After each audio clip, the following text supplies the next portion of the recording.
Hey y'all, this is Lizzie Scully, co-owner of Four Corners Guides and co-author of the Bikeraft Guide with Steve Fassbinder, aka Doom. We run a multi-sport adventure guide service out of Memphis, Colorado. So we're not going to get all fancy with this podcast. We're just going to record some Learn to Packraft and Learn to Bikeraft Q&As with our guides and other experts in the industry. And we'll throw in some fun adventure storytelling and maybe even some fireside chats that we capture out in the field or at Skullbinder Ranch. It's a catch-all podcast, so if you have questions, comments, or suggestions, feel free to make them in the comments or ping us at fourcornersguides@gmail.com. In our second episode of A Beginner's Guide to Packrafting podcast, we're chatting with Tony Miely, owner of Four Corners Riversports, a large and long-running whitewater boat shop in Durango, Colorado. In this episode, Tony talks about some of the highest quality packrafting gear for people aspiring to be whitewater boaters.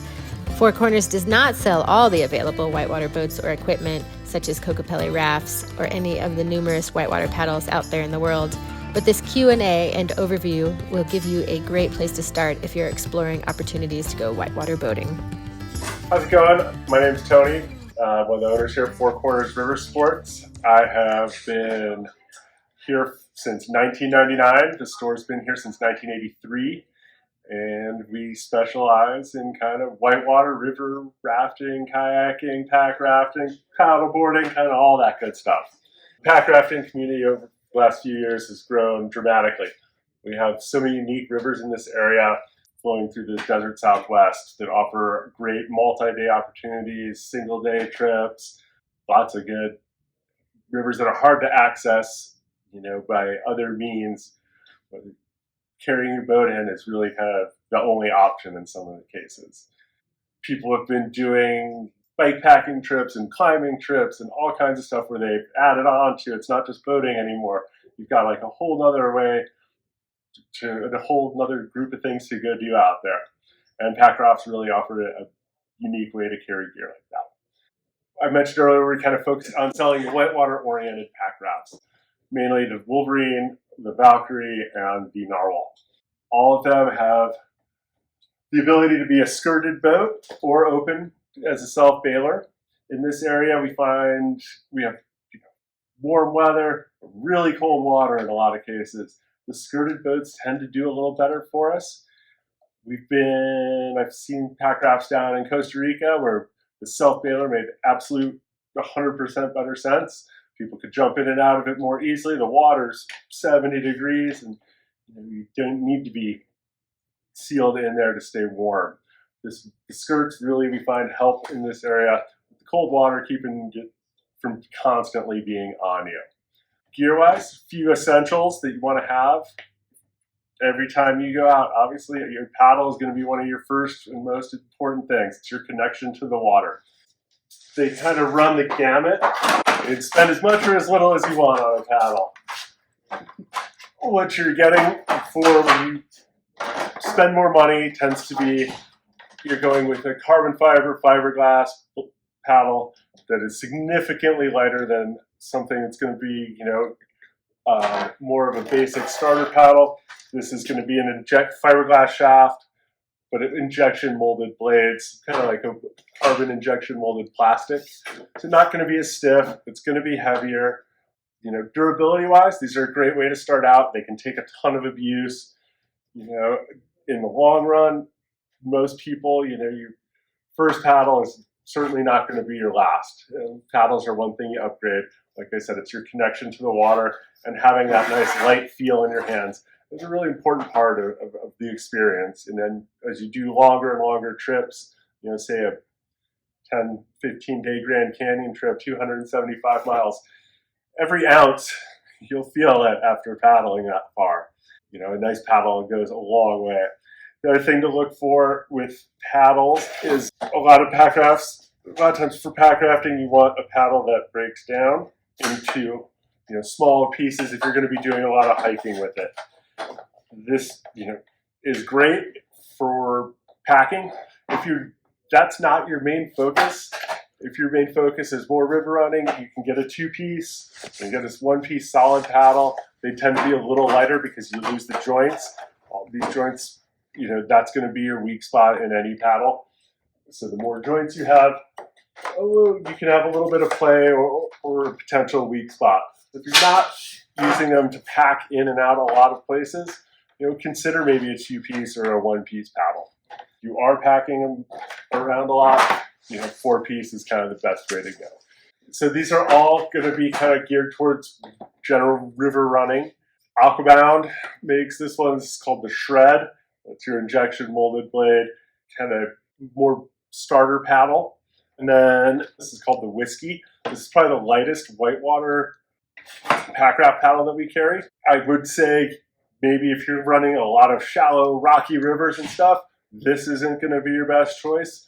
Bigger volume, deep water, flat water, this is a great choice. Being lighter, it isn't going to be quite as durable. And then kind of falling right in between those two, you have something like your Werner Sherpa here. And this comes in 1-piece, 2-piece, 4-piece, straight shaft, bent shaft. You've got a lot of options here. This is a really, really heavy-duty whitewater, solid fiberglass blade. It's also available in full carbon. If you want to really get crazy and spend some money. But these are incredibly durable. This is, if you're running small, narrow creeks, lots of rocks, this is going to take that abuse. So that's something to keep in mind is where am I going to be going? What am I going to be doing? And that's something, everybody kind of has to answer for themselves as you're figuring out what you want to do. Next, and not necessarily probably the most important piece of equipment that you're going to have are your PFDs. What you want to look for here in a life jacket or PFD is going to be comfort. You are spending all day in this, and everybody's body is shaped a little different. There's a lot of adjustability on all these life jackets. I highly recommend trying on several. Everybody's body shape's different. It's going to fit differently on everyone. And the other thing to consider is how your pack raft is set up. You've got a back band in there. It's going to hit kind of right in here. You want to make sure that's not interfering with the back piece of your PFD. Some life jackets offer like a thinner material on the back side, and that's something to consider if you're running into that back band hitting in a weird spot for you. And this is the Stolquist Rocker. This is one of our most popular life jackets. It's nice, low profile, very open in the shoulders. When you're taking paddle strokes, it really does not interfere, moves well with you. Good clamshell pockets and basic stuff there. This is a good Type 3, it's considered. This will get you everywhere from the Grand Canyon, Westwater, Dolores, whatever you want to do. This is going to meet all ranger improvements. You want to make sure that you are U.S. Coast Guard certified on any life jacket you have. Should have a U.S. Coast Guard cert on there. If you are been in the game for a while, there's some other options out there. This is a Type 5 Rescue PFD. Offers a full sewn-in harness. You've got a lay loop built into this thing down here. A few extra different pockets. You've got a quick release safety belt to tie into a tow harness into. If someone swims, you can clip onto their boat, get it to shore. If you need to do live bait rescues, this is where this is going to be. This is the green jacket from Astral, the limited edition one for where the wild things are.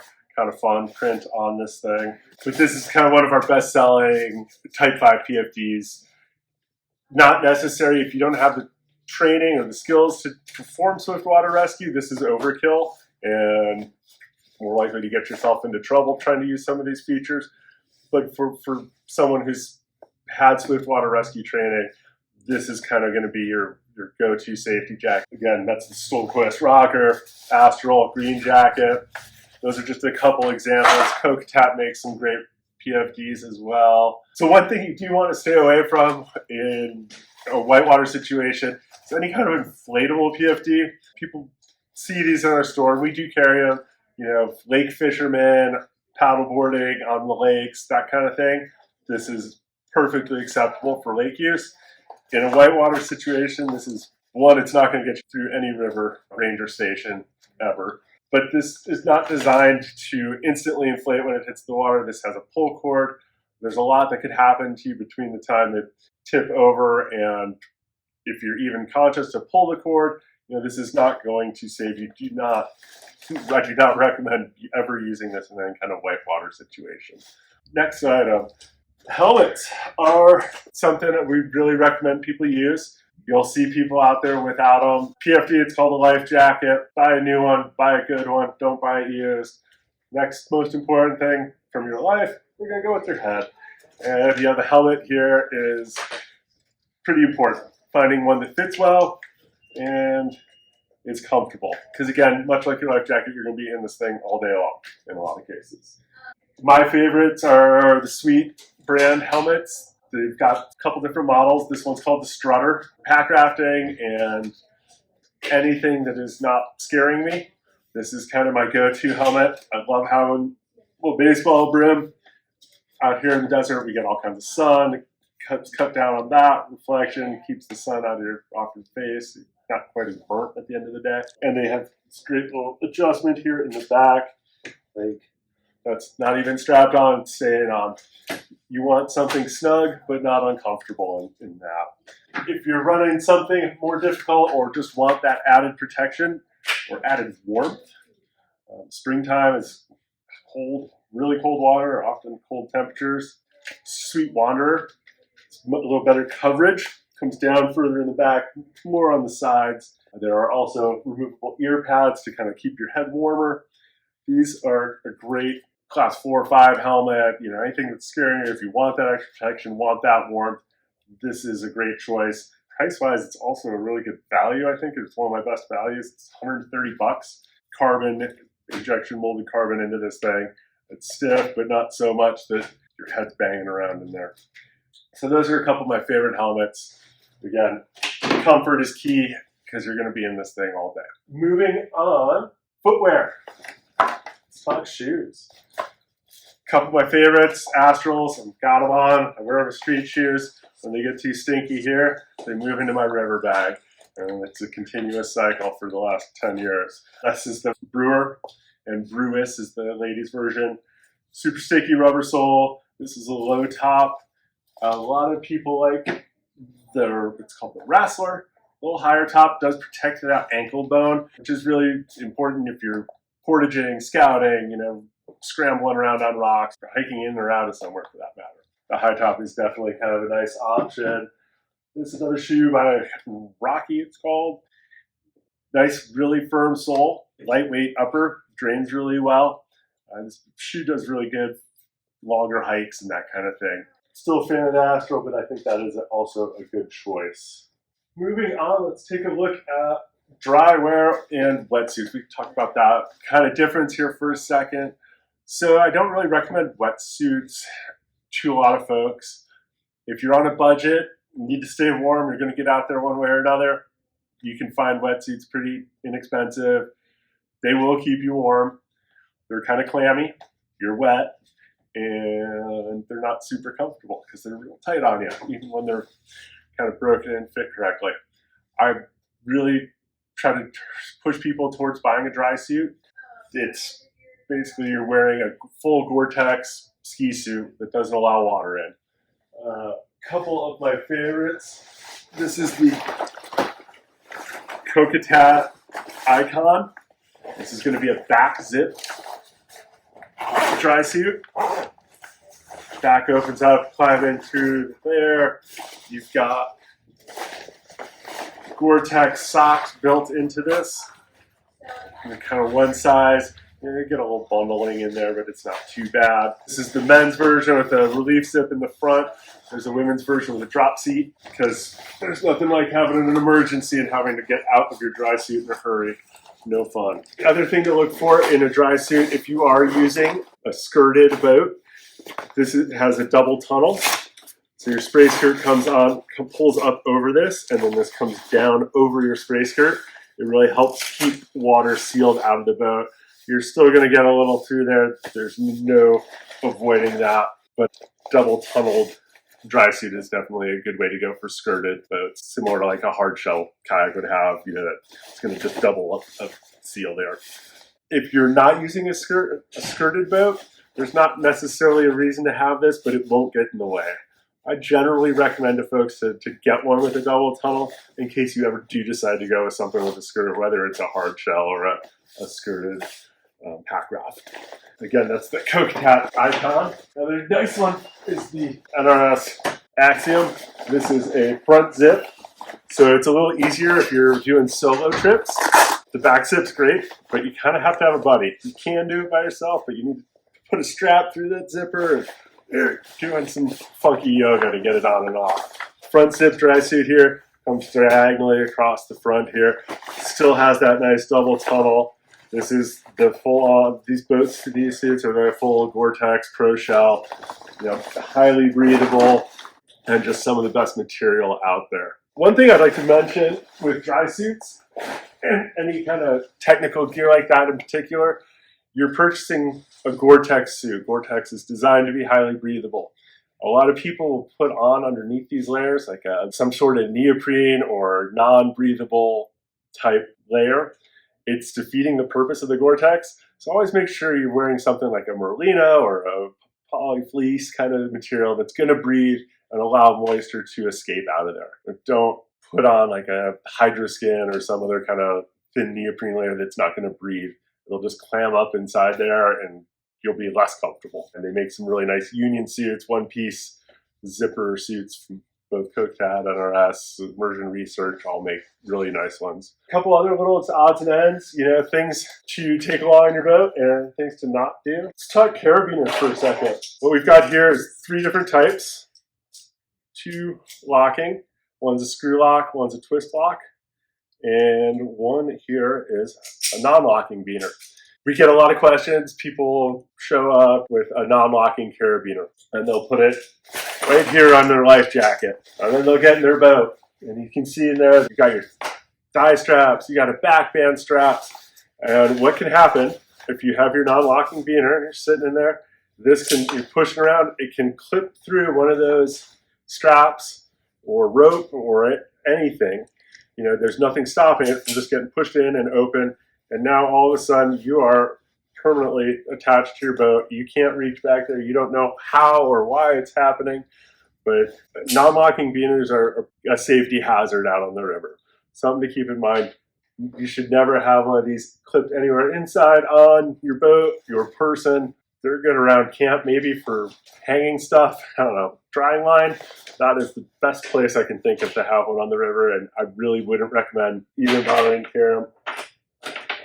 Just make them all locking and make sure you actually close the lock. Because without closing it, like a screw lock like that, you are in the same position as if it was a non-locking beaner. But once that beaner's locked up, you carry it in the boat, you carry it on your stuff, and you're not going to have that safety hazard of potentially getting clipped into something you don't want to be attached to. Screw locks are good.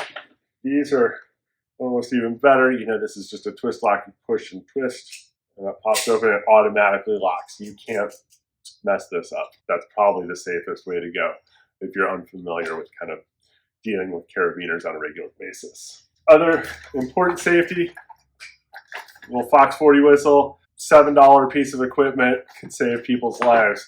There's a lot of different ideas out there. 1 blast, 2 blast, 3 blast, and just make sure you and your team kind of communicate and know what to expect when you hear whistles going. That's another piece of safety equipment. These are designed to attach to life jackets. This would be like a pocket one. Both of these have little inside pockets designed to hold the knife. A couple companies are pushing for folders as opposed to a fixed blade knife on the outside. I tend to lean towards the fixed blade, but I've been paddling a long time, so I'm biased perhaps. But fixed blade knife, you do get throw bag tangled up in something, or your friend is tangled up in something. We've had people get caught up on their spray skirts on logs and things like that, where you need to cut that loose. If they've swam into a strainer or something along those lines, it's good to have a blade of some sort out there with you and easily accessible. Don't put it in your dry bag in the back of the boat. That should be in the front pocket or along this little knife tab lash here. You'll see every Whitewater PFD is going to have one of these. Climbing in and out of boats regularly is I've lost a number of the fixed blade knives and stuff like that out there. I found one in the bottom of my raft once from somebody else who climbed in and dropped it in there. So, a folder stuck in your front pocket is still going to be quite accessible. And, if you're climbing in and out of the boat a lot, that's probably going to be the better way to go. A few other essentials like to have out there on the water. Pack-a-pump from Alpaca. This thing's great. It's going to top off your boat much more easily than any other way. They are so convenient, so effective. The bag does a great job getting the majority of the air in there, but this is so much easier than wrapping your lips around that valve. It's small and light enough that it's really not a nuisance. Highly recommend that as an accessory. So bow bags on the Alpacas. All these boats are going to have these little tabs here designed. The bow bag is going to clip on there. It's a super easy and convenient place to store kind of your daily needs. Sunscreen, throw bag, this little pump for topping off at lunch, snacks, that kind of stuff. It's a great way to do it. And it's really well attached on these boats. It's external, so you have good access to it. If you go with a small dry bag, you're going to be sticking that like behind your seat or up by your feet. You can end up tangling around in your stuff. Even if it's clipped in, swim out of the boat, it's banging around. You're going to have to move it again once you're out. Those bow bags are designed specifically for the front of these boats, and they do a great job of holding your gear tight and keeping it all together and handy. A couple other little fun things that I like to bring along on trips. This is not the smallest, lightest, or easiest thing to deal with, but out here, especially in the desert Southwest in the springtime, we have a lot of really muddy rivers. These bags from Jack's Plastic Welding, one of my favorites. Take one or two of these on every trip, scooping water out, letting the sediment settle before you go ahead and try to filter your water. If you're doing trips where you're filtering water, these are kind of essential. And this just really cuts down on just burning through filters. They're also useful for a million other things like collecting firewood and groceries and everything else along the way. Probably one of our best-selling items here at the store. Another nice one out there. Everybody likes to have a long camera. Not to mention safety. These days, your phone's practically a satellite SOS beacon. These cases from Cold Case Gear, super simple to use. They keep your phone from getting overly hot, overly cold. So it's helping preserve that battery life. Also really easy in and out closure. Amazingly dry. It's going to float. You've got a place to clip it in. This is a great product to bring along with you and keep your phone going for a few days. Thanks so much for joining us. If you enjoyed this podcast, give us a shout out or a review on Apple Podcast or wherever you found us online. We'll have transcriptions for all our podcasts on our blog at www.fourcornersguides.com. Cheers.